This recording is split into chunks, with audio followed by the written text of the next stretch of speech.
Ladies and gentlemen, welcome to Candriam's webinar on real estate investments. My name is Renato Guerriero. I'm heading distribution at Candriam, and today we will be discussing real estate investment strategies with Tristan Capital Partners. Tristan is an affiliate of the multi-boutique group New York Life Investments since 2018.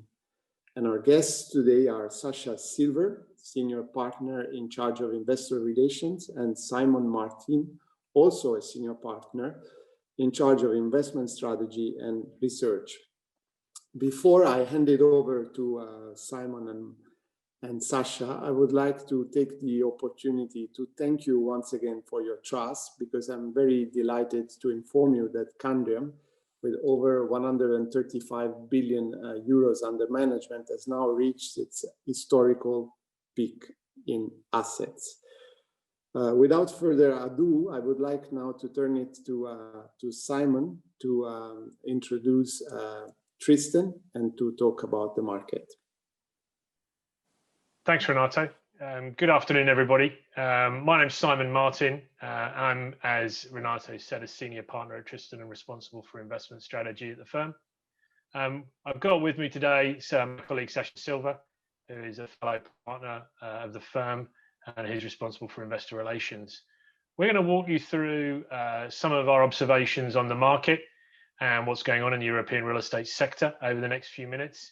But before I did that, I wanted to briefly remind you of a little bit of detail about who Tristan is and what it is that we do within the real estate sector.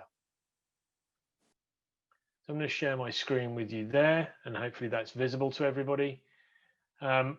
Before I get into the detail of the markets, as we said, we want to talk a little bit about who Tristan is and what it is that we do.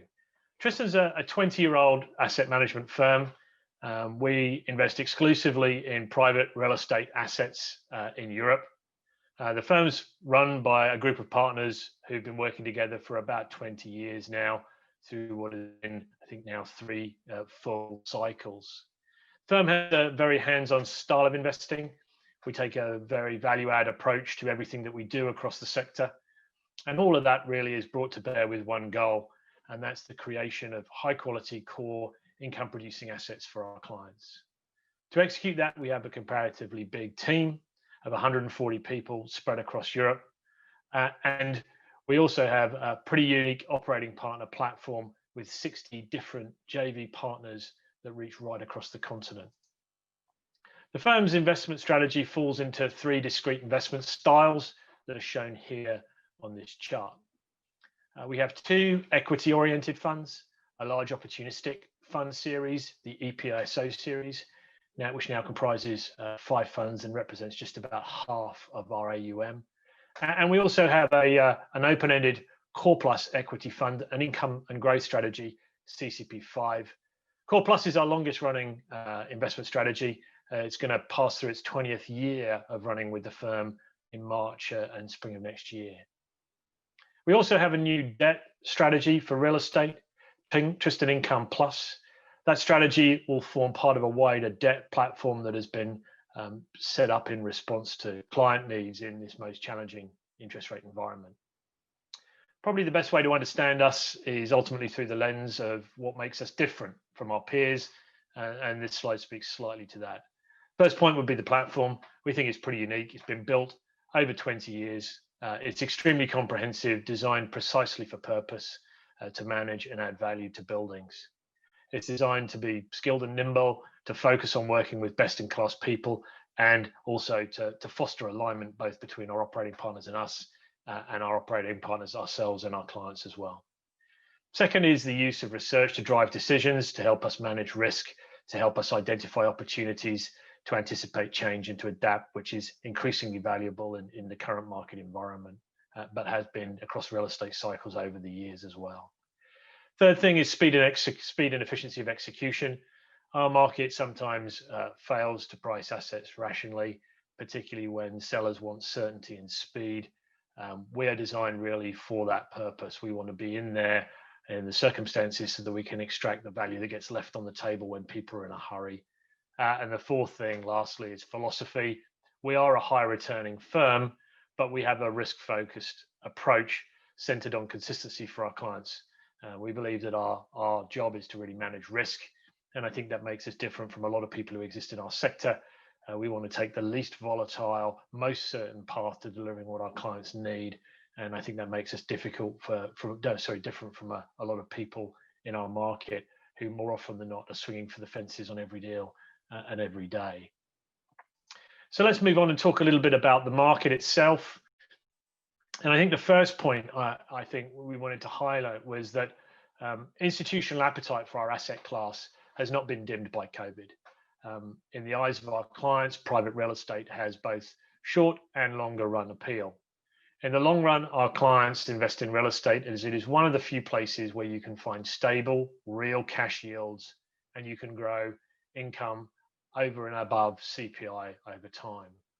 That appeals to our clients, particularly now as they're increasingly concerned that the traditional 60-40 equity bond model is now meaningfully less likely to do its job over the next decade. Equally, in the short run, they've been quick to acknowledge that real estate was not the perpetrator of this crisis. It was one of many victims. And right now, it is neither overbuilt nor overlent.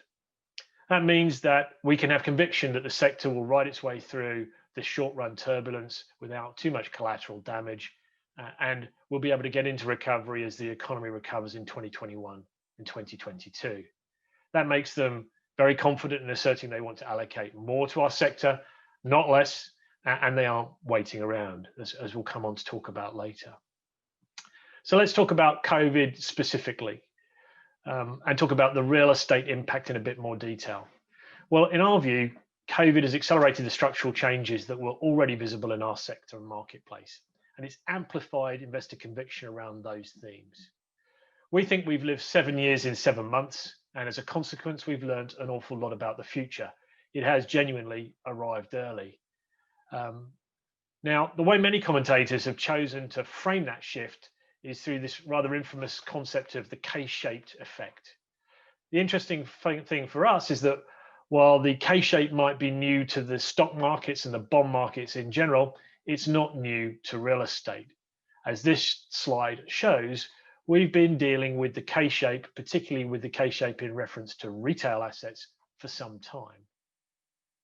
That's simply because our cycle has been ironed a little bit flat by some of the structural changes and political volatility that we've seen over the last decade. That's forced us to focus on secular change and to adapt our strategies accordingly. We may not be able to claim that we've prepped specifically for COVID. We didn't see it coming, but we're well prepared for it because we're focused on understanding what the K-shape meant for most of the last 5 years. And as a consequence, that research and learning has been built into our portfolios accordingly.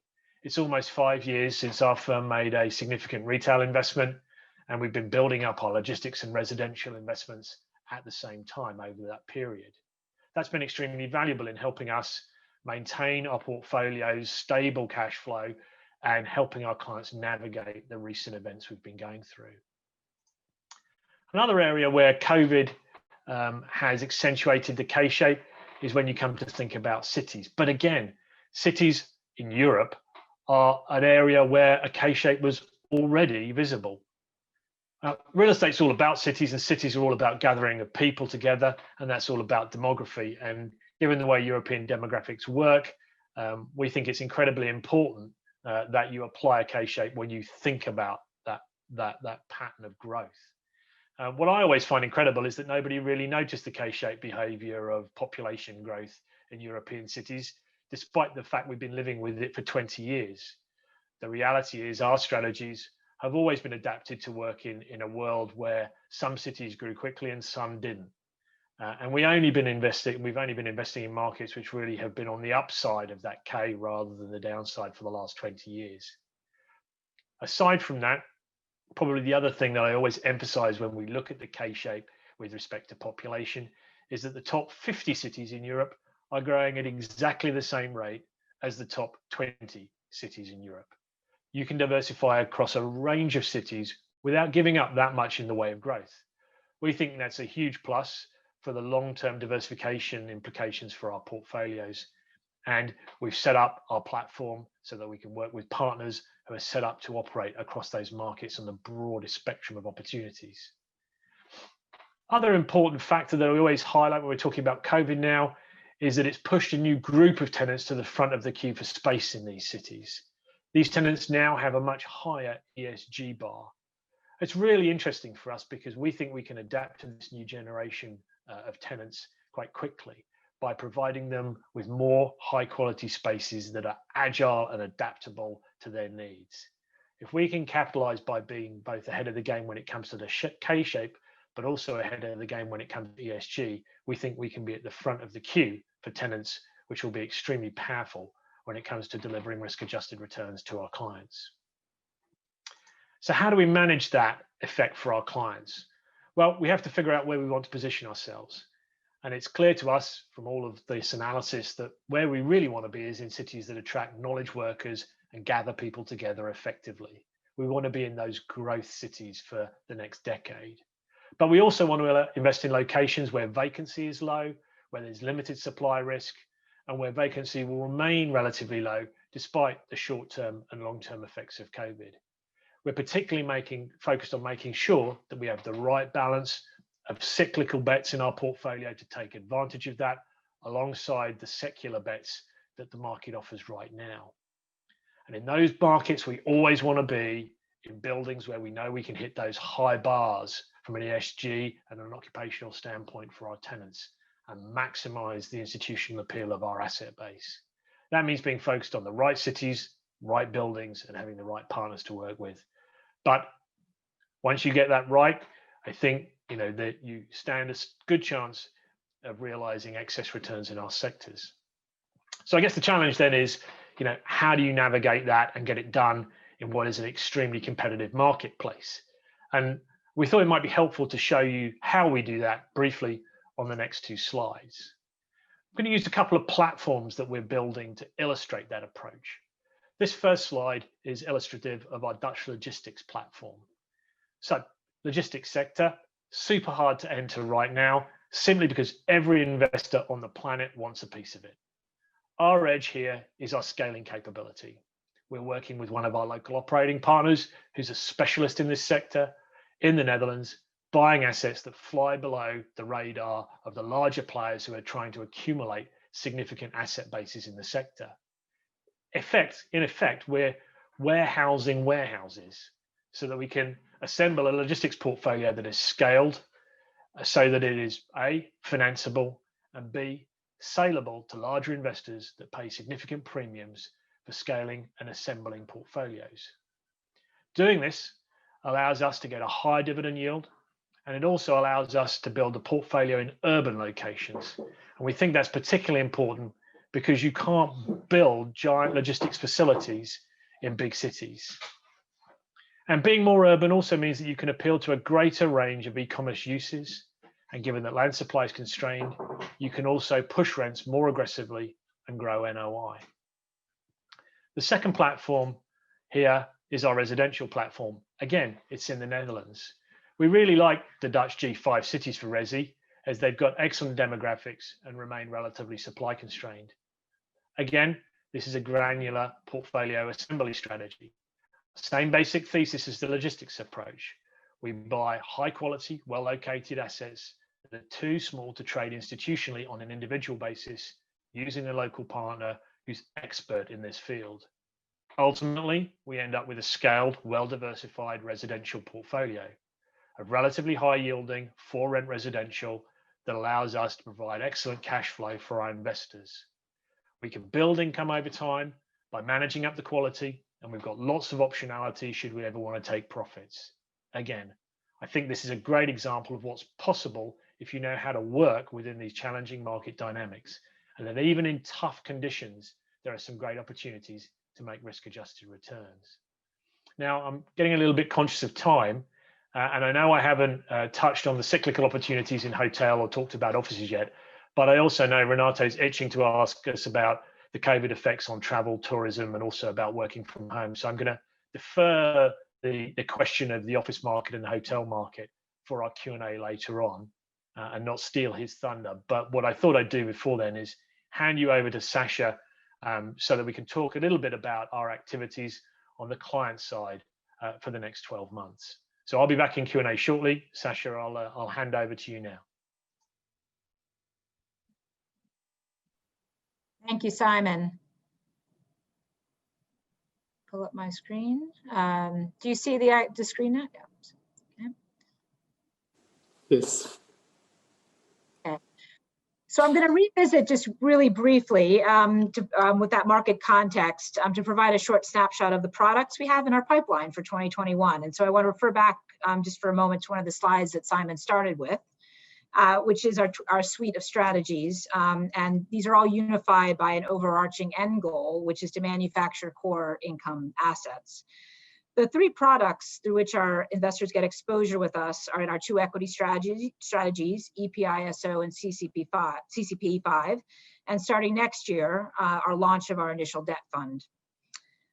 Turning to the next page,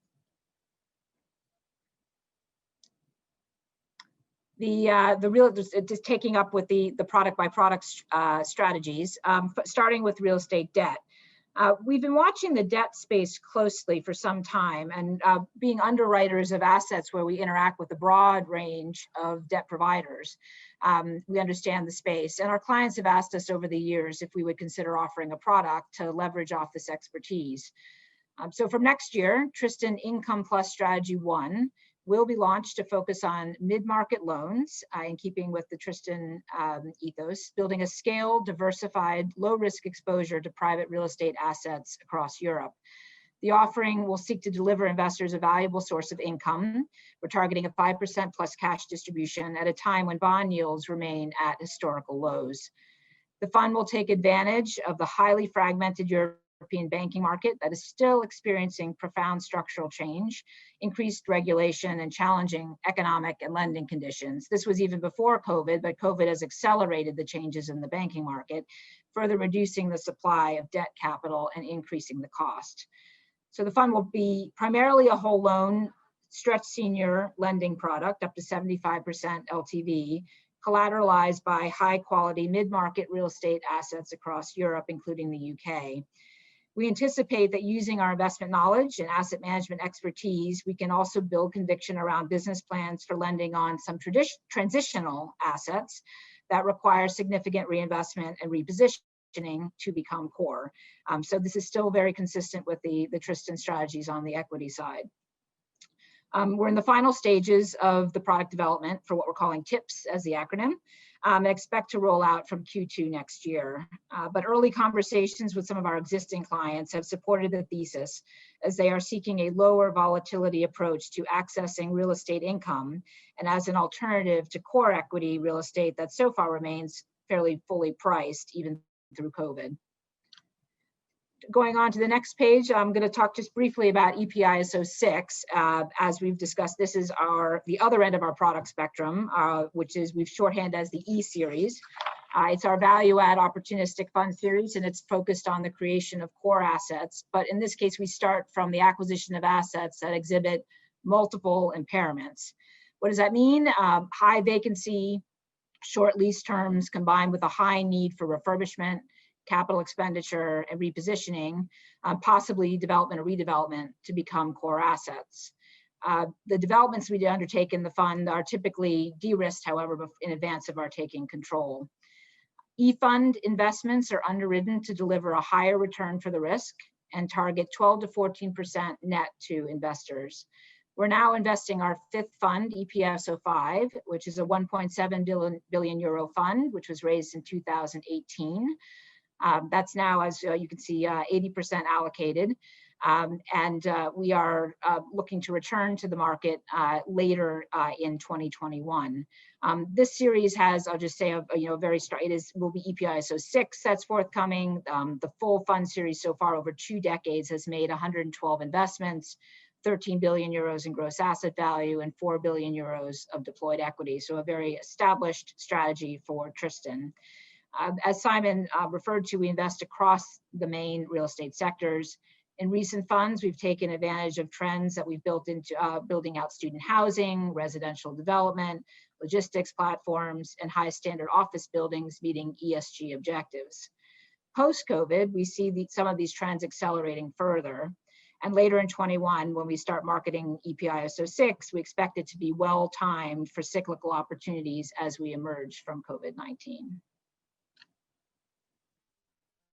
Moving on to CCP5, our Core Plus Open-End Fund. We'll spend a little bit more time on this one. This is a fund that, similar to the EPISO series, the strategy is manufacturing core income. But here we have more focused, simpler business plans around fixing minor impairments to stabilize assets at higher yields. Assets are typically income generating from day one, and we aim to enhance the yield and extend duration. The target return for the fund is 9 to 11% net to investors, and we achieve a 4 to 5% dividend for this fund. Tristan, as Simon referred to, we're a pioneer of core plus investing in Europe. I think we can even like to claim that we are one of the inventors of that term and first users of that term here. We've got a 20-year, over 7 billion euro track record in core plus. And it's CCP5, so as the name implies, it's the fifth fund in the series, following 4 prior closed-end funds. We evolved to the open-ended structure in 2017, a few years ago, broadly adopting the Odyssey approach that is well established in the US for open-end funds, and we are one of the first to introduce that to Europe. The goal of CCP5 is broad diversification by region, asset type, tenant base, and economic drivers to ensure greater consistency of return. The approach overall is to achieve a balance between secular and cyclical strategies across the portfolio and a simple, repeatable approach to deals. We find there's always a supply of underloved assets to support an attractive pipeline for the CCP5 Core Plus Fund. And because it is open-end, it provides an efficient structure for investors for duration and reinvestment as we exit our investments and reinvest the capital within the fund. Fund utilizes moderate leverage to maximize distributable income and insulate the fund from volatility and valuations. Since inception, we have provided a steady and growing source of dividend income to investors, currently 4% annualized, in line with our target, and maintained this year through the COVID environment. On this page, I'll just give you a brief snapshot of where we are in terms of the fund, in terms of its equity raising. We've raised 2.1 billion euros to date in 2 tranches, and it's supported by a highly sophisticated global blue chip investor base with a long-term investment horizon. These include some of the largest public and private pension plans and insurance companies globally, as well as foundations, family offices, and asset management platforms on behalf of professional clients. You can see that we have a well-diversification in terms of geography, as well as by investor type. And investors have the option to invest either through an English limited partnership or a Luxembourg SCSP, which provides flexibility for, depending on the location of the investor, but they are equally treated in terms of their pro rata participation in the portfolio. The prior tranche of 700 million euros was raised in Q2 2020 to take advantage of dislocations across European capital and real estate markets due to COVID-19. And we've already significantly allocated it, taking advantage of opportunities that have arisen through a bumpy period to acquire high quality assets at attractive pricing. We've also been able to act on trends that have been accelerated through COVID. Our deep network in Europe supported 1.4 billion euros of acquisitions to date in 2020, with a large portion towards residential and logistics platforms. Today, we have committed 86% of subscriptions to 38 investments for the portfolio, and the total gross asset value is just over 3 billion euros, which we're very pleased with the scaling since 2017 to bring this portfolio to that level, which provides very deep diversification for the investors. The table on this slide presents our time-weighted return since inception. I just want to highlight over the past year and quarter, the strong return since inception, over 15% on a gross IRR basis. And the fund's continued stability, as you can see over the past year, is thanks to our active asset management and diversified asset selection, which served as a defense to recent general market headwinds. As mentioned, we've grown the dividend to 4%, even in the challenging environment, supported by high rental collection and proactive tenant negotiations. As a result, we significantly outperformed the European Odyssey benchmarks, which were published by INREV.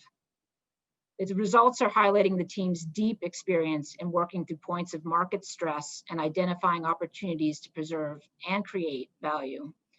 We intend to reopen this fund, CCP5, for new investor commitments in early 2021 to establish our Tranche 3 equity investor group. New investors will participate pro rata in the existing portfolio, including assets where we're still executing value-add business plans, so it provides an attractive entry point in the asset's life cycle and significant appreciation potential for the next tranche investors. They'll also benefit from having their capital deployed by the fund in a market environment where, as Simon alluded to, there's widening impaired to repaired spreads to acquire high-quality assets with only minor impairments. We'll continue to focus on steady deployment of our investors' commitments into a stable and diversified income-generating portfolio in key markets, and to achieve capital growth upside from active asset management and asset selection. And with that, I will wrap up. Thank you for listening. Hope we'll, in the future, can have more direct opportunities to interact. And over to you, Renato. Thank you very much for your presentation and your insights. Maybe let's get started with a few questions. The very first one that comes to my mind, it's about rents. We keep reading in the press about rents not being paid by tenants. And yeah, of course, because of COVID. How has this actually impacted your performance during the lockdown periods? Maybe if I just take that. I mean, what's been interesting, I think, about our portfolios has been the relative resilience, but it's largely been about the positioning of the portfolios. So if you take CCP5 as an example, less than 5% of the portfolio for CCP5 has got retail exposure, rental exposure, or hotel exposure in it. And those two sectors, the sort of social discretionary and discretionary spending sectors, have been the two that have been hit hardest by COVID. So we've had very high levels of rent collection in the CCP5 portfolio, over 90% right the way through the period. And what's also been interesting is that where tenants have come to us and asked for rent abatements or some time to pay, effectively what we've been able to do there is trade something off in return. So we have a hotel investment in CCP5 in the Dutch market. The tenant there has asked for a rent abatement for a couple of quarters. We've said, fine, absolutely, but why don't we get into a negotiation about the term of your lease, because your lease was coming up for expiry next year. They've said, okay, what are you prepared to negotiate? And we've ended up there with an extended term to the lease because we've brought the negotiation forward. And actually, in return for accepting no rent for a couple of quarters, we've managed to increase their rent when they revert to normal conditions. And so when the market there bounces back and they start being able to pay rent again, they'll be paying a higher level of rent for the full term of their longer lease, which is in effect value neutral for us. Essentially, the valuer comes in, looks at that and says, fantastic, you've actually managed to create some value out of that renegotiation rather than just giving up rent. Perfect. That's very clear. Thank you. It shows you have been agile and nimble in managing these complicated times. And if we talk a little bit about retail property, this is the other topic we are facing more and more, and the trend towards buying from global players, global platforms, instead of buying from from your own shop near to you. How is this? What is your exposure to retail property as a percentage of your funds?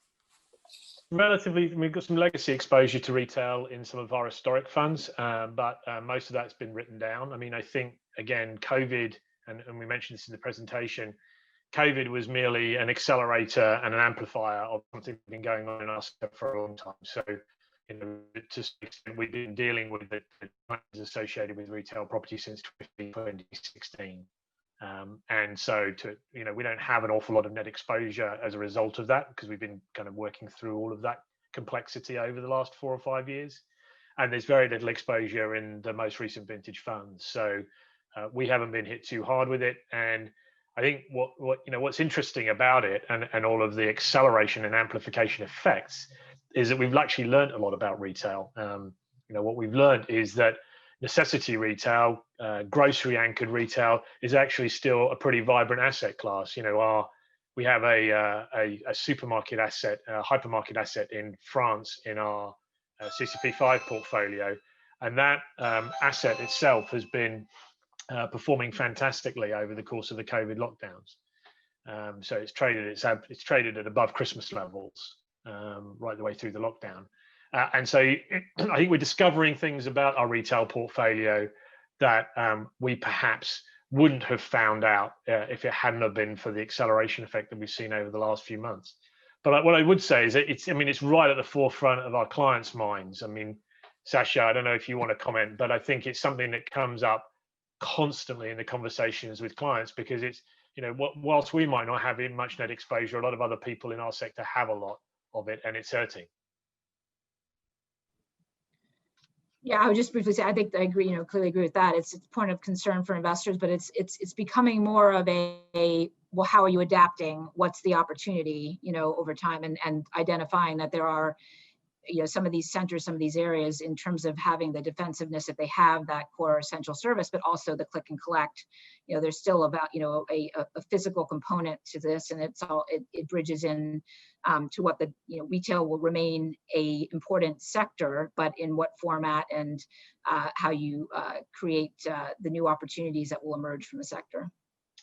Yeah, I mean, that's an important point, actually. I mean, we own a number of retail parks in some of our legacy portfolios, and they have performed completely differently to the shopping centres that we have in our legacy portfolios. So that, the big box grocery anchored retailing that you see on the edge of city centres, again, convenience oriented, big parking areas, very, very comfortable from a social distancing standpoint. That has been very well trafficked, very well utilised. Tenant demand has held up well, and we've maintained very high levels of rent payment in those schemes because they've stayed open. What's really suffered has been the covered shopping centres, the malls that are anchored by department stores and large fashion-oriented retailers. That's where the real pain has been in the sector. Thank you very much. As usual, it's not always the same.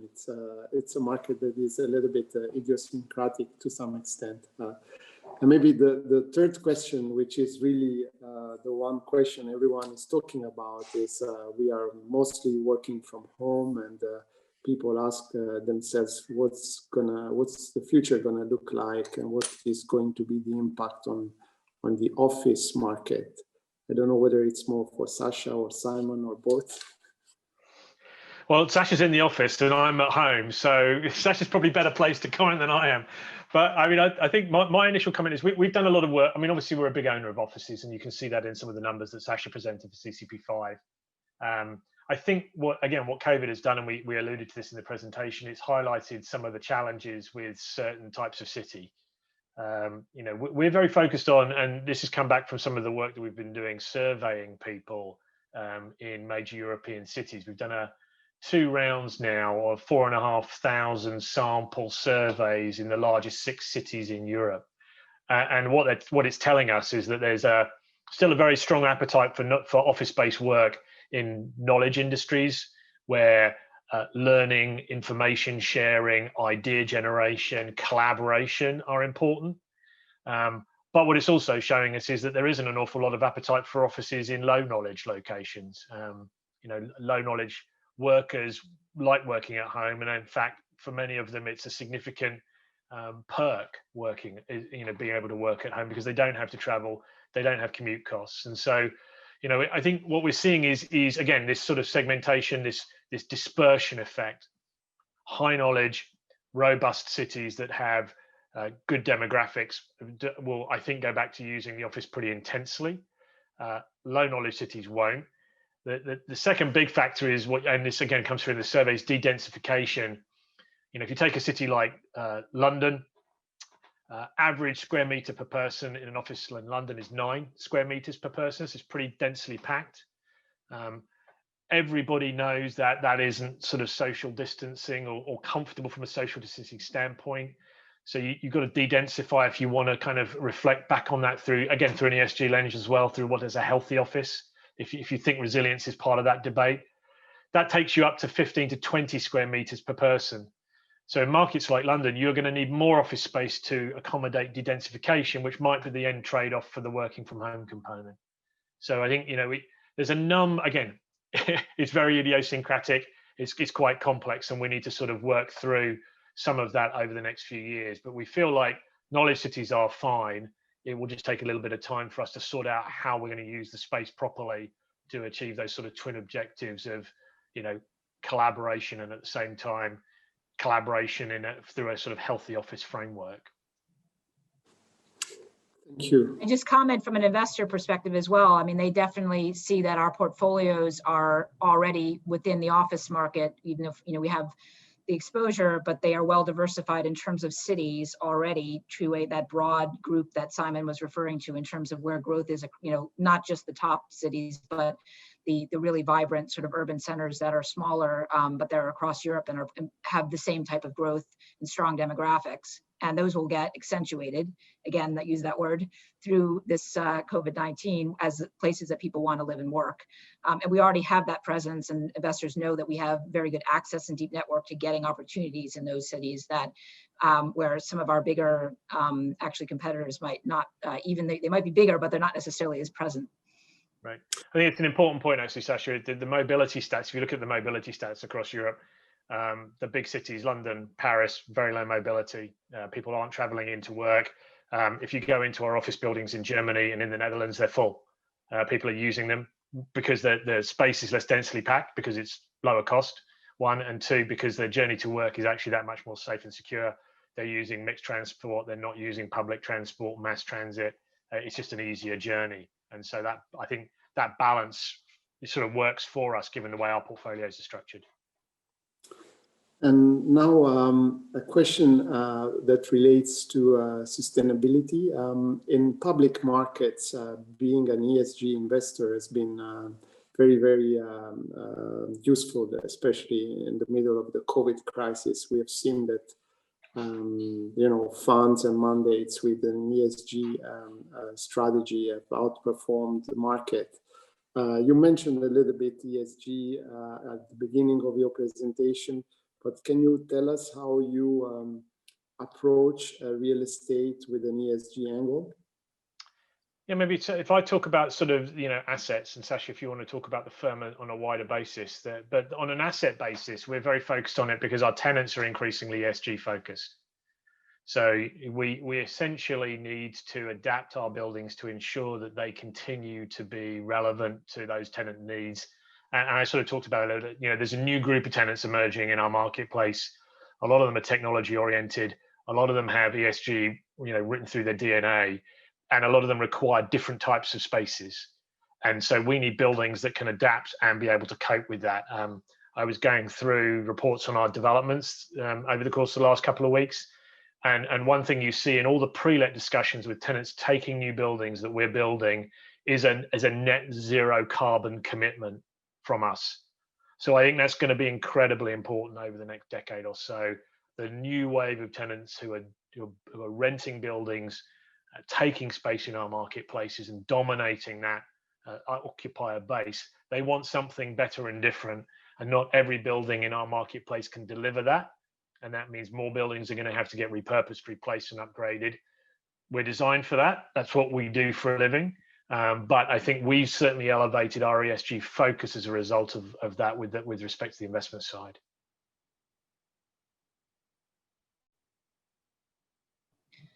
And just to extend on that, with that's with the lens of looking at the investments, but sort of stepping back. I mean, we've long held the belief that diversity of thought and experience and perspective makes us a better investor.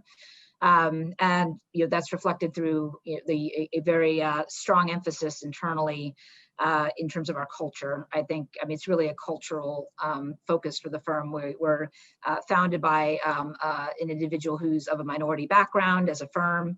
That sort of comes through as well in terms of our ensuring that we have an outreach program to bring both minority and female talent into the firm from the ground up, and so that they, we were able to bring that talent in and be able to train them. We actually have an analyst program that we run, and we hire 4 to 5 analysts every year, and we make sure that we have a very healthy mix in that group that comes up through the firm.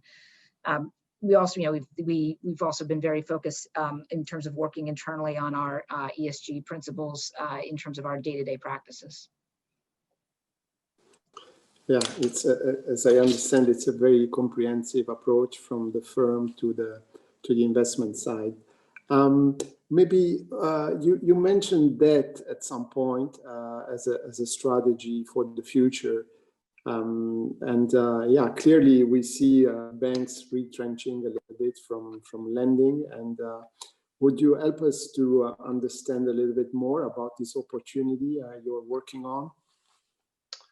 Yeah, sure. I think we've long had clients who've been invested in real estate debt, and we've had numbers of conversations over the years about their appetite to do more of it. I think they have historically been more interested in the sort of mezzanine and whole loan strategies rather than the senior end of the lending market. The senior end in our market has largely been dominated by the major clearing banks. The big shift there has obviously been the major clearers are pulling back from that space. They have a lot of real estate in their balance sheets. A lot of them have offloaded significantly post GFC and European debt crisis, but they continue to retrench. And that's created a little bit of a gap in the market because the other players in the market have historically been fairly fragmented and small. So, if you're not borrowing money from the insurers or the clearing banks, then you're borrowing money from a small group of private real estate debt funds. And those guys have been largely focused on mezz lending. And so there's this sort of gap in between. So, we've kind of felt like the market was sort of structurally shifting in the right direction. But what's been really interesting post-COVID is that gap in between's opened up a bit. There's the smaller, more fragmented local private lenders have struggled, I think, to kind of get scale, and so they can't do large ticket transactions which are complex, and then the clearers just don't want to touch them because they're extremely risk averse given the underlying conditions that we've seen. So that market opportunity sort of opened up a little bit, and we kind of feel like now would be a great time to just kind of enter that market. The returns are a little bit fatter. On a risk adjusted basis, we think it's a great trade relative to core equity, which has stayed really, really expensively priced. In fact, in a lot of locations, actually gone up in value over the last couple of months because you've seen this sort of flight to safety effect. So we kind of feel like it's a great place for our clients. It's a good risk adjusted trade, and that COVID has opened up that space a little bit more for us. And then there's an opportunity to do something on a scale basis with the clients to kind of fulfill that income need that they all have given where the interest rate environment has gone. Absolutely. Maybe one last question before we go is we are currently let's say in the second wave of the COVID crisis, but at some point COVID will be behind us. There's a lot of good news on vaccines and improving numbers. So how do you see the cycle from now onwards? Well, I think we're going to get into a recovery sometime 2021 and early into 2022. I think we need to position for that now in our sector because there's such a long lead time to getting allocated. You need to kind of work a little bit ahead of that in our space. And so we're sort of positioning now to think about the opportunities that flow through at late 2021, early 2022. The most obvious opportunity, and I think this is going to be something, given the nature of the way it'll work, that we'll look at in our opportunistic fund is hotels. There's serious amounts of operating distress in the hotel sector that's turning into capital structure stress. You only have to look through the CMBS default tables and you see hotel after hotel after hotel after hotel in default. And so real delinquency issues, real capital structure issues, there's going to be a huge opportunity, I think, there, and that we'll try and play in our opportunistic fund. And then there are, I think, and Sasha made this point earlier on, what tends to happen when you go through any crisis in real estate is there's a flight to quality, just as there is in the fixed income market. The price of high quality core equity goes up and the price of everything else goes down. And so there's a really great risk-adjusted trade in core plus and in opportunistic to buy assets where there is some operating risk. Doesn't have to be very much, but you get paid exceptionally well for it when you come out into a recovery, when you've just come out of a crisis and gone into a recovery. So, that's part of the reason for raising, 3 buckets in 1 year, which is demanding for us, which is, we think there's a debt opportunity, but we also think there's an opportunity to do more core plus investing at a better basis than we have for much of the last couple of years, and bring down our weighted cost of entry on our core plus strategy, which will boost our returns. And also to capitalize on some of the things that are going to go sideways for people over the next 12 to 18 months as the crisis sort of burns through and all those capital structure problems bubble up and become opportunistic investments for us. I comment that they're not mutually exclusive for a number of our investors that are actually in both of our core plus and our opportunistic strategies currently, because they, our investors have, they will have different income and growth objectives over different timeframes. Some investors will choose one or the other because of that, but a number of our investors, large investors, allocate to both. And they look at the core plus as a backbone, which is increasingly as they're shading from core to core plus, because they can, for what they consider actually, this, a acceptable amount of minimal risk, additional risk, to create the core through the core plus fund in terms of those returns. And then they add on with the backbone of having that core plus strategy, they add on the vintages in the opportunistic bucket, so including such as our EPISO series. So we will be marketing multiple products, but they reflect different positions in terms of the investors that in their overall allocations. Yeah, it's a really good point, Sasha. You see that in a lot of our investors allocate regularly to the core plus strategy because they feel that that's kind of the income flow for their portfolio, and debt will really just add some more to that for them. But what they tend to then do is they'll pick their moments to be opportunistic. And again, what tends to happen is they sort of come out they'll do both at that point of opportunistic window, when their opportunistic window is wide open. And so a lot of the clients will do, but there's also some different risk tolerances in our client base, right? I mean, our US clients have a much deeper taste for the kind of high risk, high returning investment than perhaps we might find in our European insurance clients. So there's always a little bit of, depending on what's going on with the FX markets and what's going on in the economy and what's going on in the different regions of the world, you get a different mixture on every day of the week almost sometimes. Perfect. I want to thank you again for your very valuable insights. Of course, we remain available for further questions, and I really encourage the audience to reach out to us and to our sales team across the world. I really thank you all for having taken the time to listen to Tristan Capital Partners and their offering. And I encourage you to keep an eye on our emails or on our social channels, because we are in the middle of the Outlook campaign that will feature all asset classes, including real estate. Thank you all and enjoy the rest of your day. Thank you. Thank you.